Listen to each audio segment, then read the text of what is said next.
This is Face the Nation, going behind the story with a fresh perspective.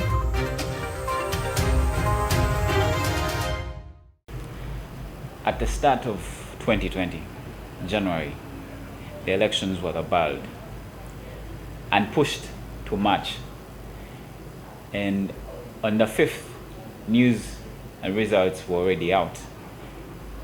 Mr. Kawalya Abubakar, rightfully so, being the Right Honorable Speaker of the Kcca, here with me today to discuss a few issues about the city. My name is Kawalya Abubakar, the Lord Councillor of Rubaga North. At the same time, I'm also serving as the Speaker of Kcca Authority Council. You understand that we've had a lot of challenges at this institution because there are no ordinances in operational, and most especially when you talk about the operations of the enforcement of Kampala. We've had a lot of lacunas in their way of doing work. There are a lot of loopholes. We've seen people dying. We've also received some of our colleagues of the enforcement being beaten up in the public. It was not until when we decided to address these challenges by tabling the Bill of Ordinance, which is going to regulate the operations of the enforcement team of Kampala. So as I'm talking right now, it was tabled for the first reading, and it is under scrutiny by the committee, the Standing Committee of Legal Affairs. We are now actually it's among the laws which we are waiting for approval from Council.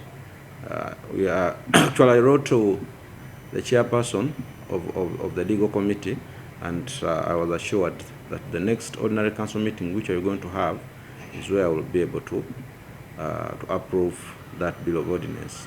Why tabling the ordinance? Because we realize that when you sit down with some of our stakeholders in the city, for example, the taxi drivers, the border drivers, the border cyclists, and at the same time, when you also there's a time when we met the street vendors, because they are also complaining about the way how our enforcement team handles them. So we realize that there is a lot of problems that we as the elected leaders, the people who represent the people of Kampala, need to address. So there are some of the issues which we tackled in this ordinance. First is that at least we would want to look at the welfare of our enforcement team first, because they are poorly paid. If you get time and do some research about how these people are being contracted, it is very, very ambiguous in this institution. Actually, we were told that they are on temporary terms. There are those ones who have served this institution for more than 10 years right now, but they are still under temporary terms. They also receive challenges in the field because, you know, these power centers that we have in this country, every general orders, there are orders from above all over. You go to police, go to the army, go to where. So they also face a lot of challenges where they also told us that most of these street vendors are seeing in Kampala have sources where they're coming from. Still, some of them also use they take strong decisions that which are not needed. Actually, we had advised the legal directorate to create and form like they should organize a workshop for these people. I don't know how they are trained, because there are some of the concerns which you also addressed that they need to be trained. You know, if someone is going to handle people are complicated, but there is a way how things should be done. Because some of us have had a chance to travel abroad. There are also enforcement teams there doing their work well, but you will never receive such challenge that we are receiving. You hear that the enforcement team of Kampala was chasing a woman carrying a basket of yellow bananas. So then she fell in the drainage. Then at the end of the day, water took her. She lost her life. There's a time here when mother with the baby was arrested, and they had brought her here at the Kcca court. Then the next thing we had that one of our drivers was reversing, then ended up killing the young boy. So we've had a lot of challenges. Some of those guys who operate on the streets, they are veterans. They are not easy. Recently, one of our colleagues here was stabbed. Yes, by someone who operates as a street vendor. It was all over radios, it was all over TV. So if we are talking, then the next thing which I heard that this guy was once a veteran. So he was a soldier. So now he's operating like a street vendor. So there's no how you can trust even the people that we're dealing with. Understandable. Yes. So how are you going to categorically deal with those issues where we have people actually in town who work for different military personnel within the city, and they report back daily? Actually, what we are planning to do, we, at least at this time, there are no clear procedures. There's no how you can subject someone to disciplinary processes. It's one of the issues that we're going to address. If the enforcement officer has committed a crime, that person should be addressed to disciplinary processes. At the same time, if someone also who has broke the law and they are going to enforce on him or her, if something happens, we also need to set procedures on how we are going to subject such kinds of people to go disciplinary processes. Yes. Still, my question was, yes, with this power entanglement between Kcca and police vendors, yes, if a vendor has to direct a report to another military or paramilitary general or police constable or police hierarchy, person in the hierarchy who is, we would say, big, or gets the vendor gets orders from above, how are you going to deal with that issue of vendors who work? So of course, that is why we are coming up with a law which is going to regulate the operations of all the works in Kampala. So whether you're working for who or who, you must be subjected. If something wrong happens, you must be subjected to disciplinary processes. That's what I was trying to bring up. So let nobody think that he or she is above the law. So that is why we've wasted our time sitting down to formulate an ordinance which is going to regulate all the operations in the city. For the unprofessionalism bit of the officers, are they going to have time to get into training? Of course. So it's one of the issues which we also indicated, that they need to be trained. Yes. Who is going to do this training? No, they will. We can assign there are those companies who do that. We can even use police. Yes. Why do we still have buildings collapsing? And what is going to be your resolve as the new speaker? Yes, I understand, but there's one thing that people are forgetting. The role of this institution is to legitimize the building submission, the proposals for buildings in the city. That if someone is going to construct a house, you're supposed to design and submit to Kcca, yes, a plan. But there are different procedures which are followed. Yes, well, I understand that there are a lot of conditions which are the Physical Planning Committee, which approves these buildings, has put in place. There are very many, whereby we've realized that some of our developers can't even afford them. So, I remember when I was serving as the chairperson of the Standing Committee of Physical Planning, there's one condition. I remember by that time, 2016, Kcca wouldn't even approve a building which is going to sit on a plot which is less than 15 decimals. I remember it was there. It was not until when we sat and we started requesting for this technical team that let us be practical in this city. Because there are places, mostly in the slums that we have, where you will never find someone with a plot which exceeds 15 decimals. But still, they would also want to construct. So we started engaging different stakeholders, and we ended up going to Uganda Land Board because we realized that most of our slums that we have in the city are sitting on the land which is owned by Uganda Land Board. So we ended up making changes. As I'm speaking right now, if someone has a plot of 5-6 decimals, they can submit.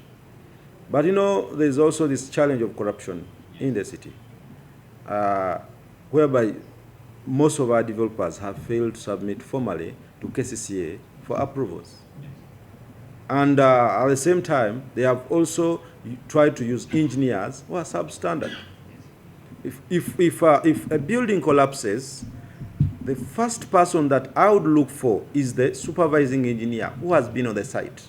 Before me looking for a director of physical planning, I need to first see the kind and the qualities of the engineer who has been on the site.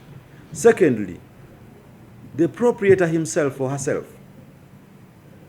Which kind of materials, which quality of materials that they've been using to construct that building. Then, after, that's when I can embark on even the institution which is in charge of regulating the construction industry in the city. But there's one thing that people forget, and we've always talked about it, that let us have a number of staff who is going to be able to supervise all the activities as far as construction is concerned in the city. But they have failed. As I'm speaking right now, we have 5 divisions in Kampala. But each division has only 1 building inspector. Each. There are divisions which have even more than 20 parishes. Do you expect that one building inspector to inspect all the activities in the same division? So there's one thing that that Kcca or that the ED needs to work on. I understand that she's very new, but they need also to look into that matter. That at least so is they, because you say, because they are the ones who employ. You've talked about people that need to understand that the people of Kampala, yes, they also need to understand that that the institution of Kcca is understaffed, okay, which is true. So as this institution, we need to see how we are going to rectify that problem. There's no way how one building inspector can supervise the whole of Rubaga. Okay. Have those discussions been? We have addressed them. I have told you that I served as the chairperson of physical planning. Yes. I again went to engineering, because when you talk about works, that is planning and engineering. We discuss all that because we are tired of seeing buildings collapsing in the city. Yes. Serving as chairperson of this committee, let me direct this question purposely towards that. Is there a committee, or is there a person who actually is entitled, or his role within or at this authority is dedicated to knowing how many engineers we have within Kampala City, or we have engineers that are operating within Kampala City? Yeah, because there is a board. There is a board that coordinates the operations of the engineers in Uganda. It is called Engineers Registration Board. It is there. And actually, if you go even on online, you can even get they are there, the registered engineers. So actually, whenever there is any challenge, Kcca gets in touch with that board. Why do we have to wait for challenges? Isn't this person, when the submission is done for construction, to start construction of a building, can there be constant review and check with this board that is this engineer a really standard, up to standard person? If an engineer is registered, Yes. there's no how you can doubt that person. But you know, the level of commitment also differs. It doesn't mean that that engineer is not qualified. No. But do they spare time?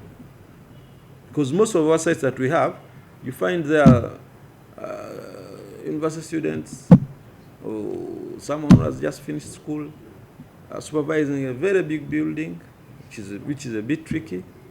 So there are buildings which need a kind of experience. So, but that one, you cannot put that blame to the institution of Kcca. That's why I told you that if I'm to look for someone who is negligent, if a building has collapsed, let me first look for the engineer who has been supervising that site. Yes. That leads me to the next question. The rift. We have had a rift within the Kcca for quite some time. Yes. That actually even led to the amendment of the Act, of Kcca Act, where now more of the powers have come down into Kcca and the council as well. Assumably, there's not going to be that many fights between the technical and political wing. What is your resolve, and how are you going to deal with the issue of the rift that had developed between the technical wing of the Kcca and the political wing of the Kcca? Actually, it's a good one. Though you've used a very big word, a rift.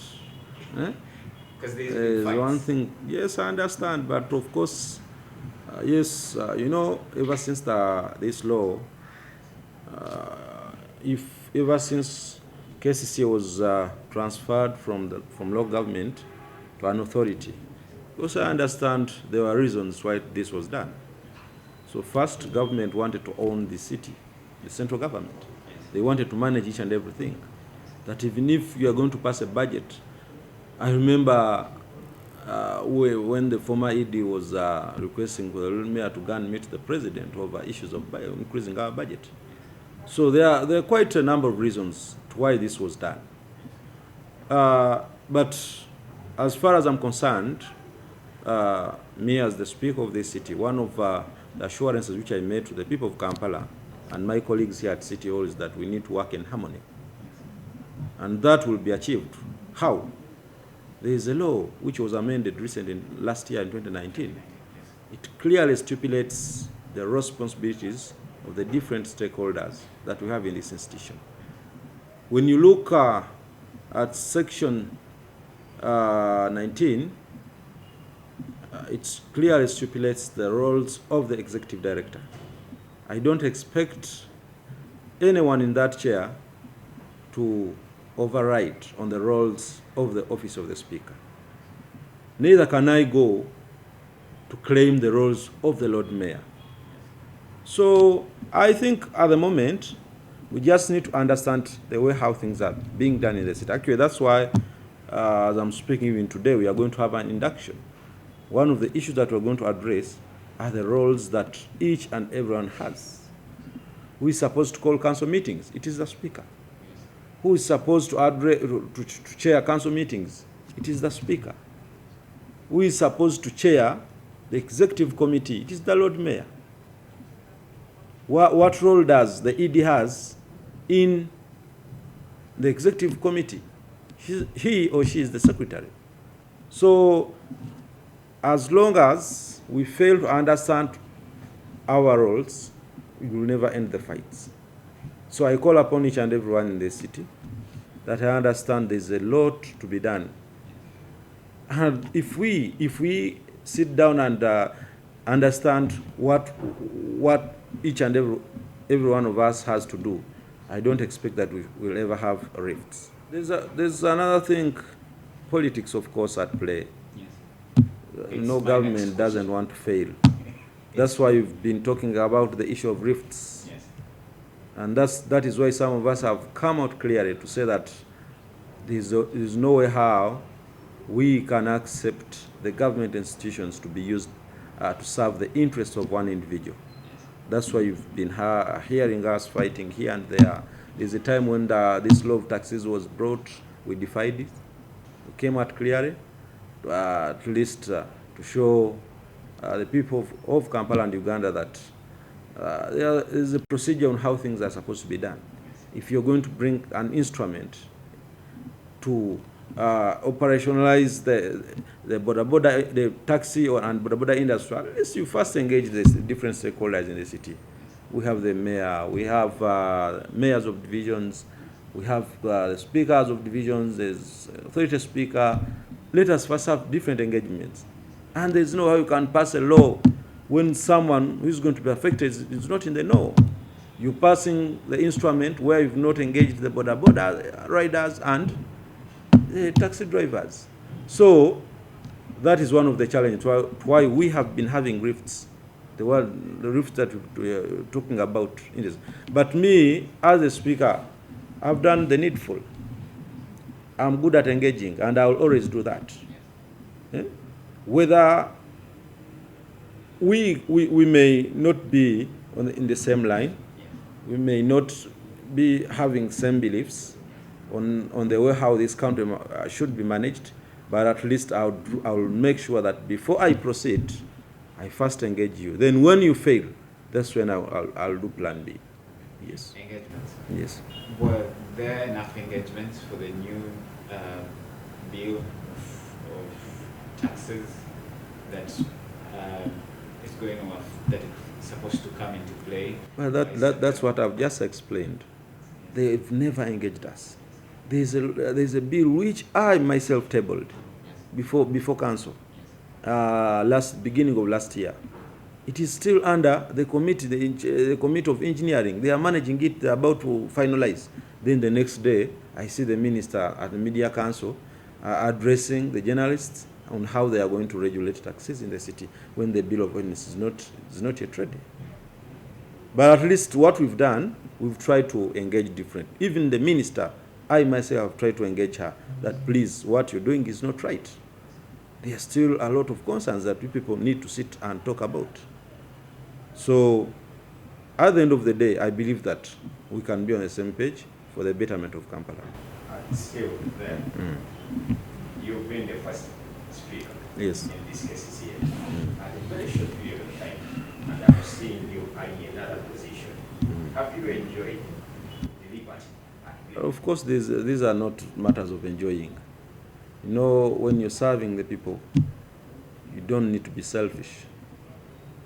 Yes, I understand. I am the speaker.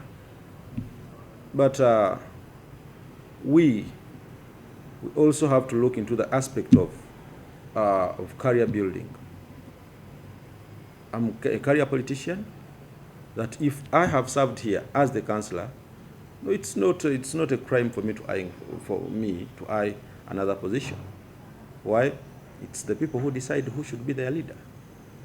So with that, because I've seen different colleagues of ours having different opinions, but to me I believe that you will never stop what God has planned. If I was elected in 2016 as the area road councillor of Rubaga North, where I'm coming from, I came here, I served. After 4 years, I was also trusted with this office of the Speaker. I still believe that I can be trusted with the position of the Member of Parliament for Rubaga North, where I come from. So it's not a crime, and it's about people power. It's the people who decide who should be their leader and when. Mr. Abubakar. Yes. Thank you so much. You're welcome. Yes.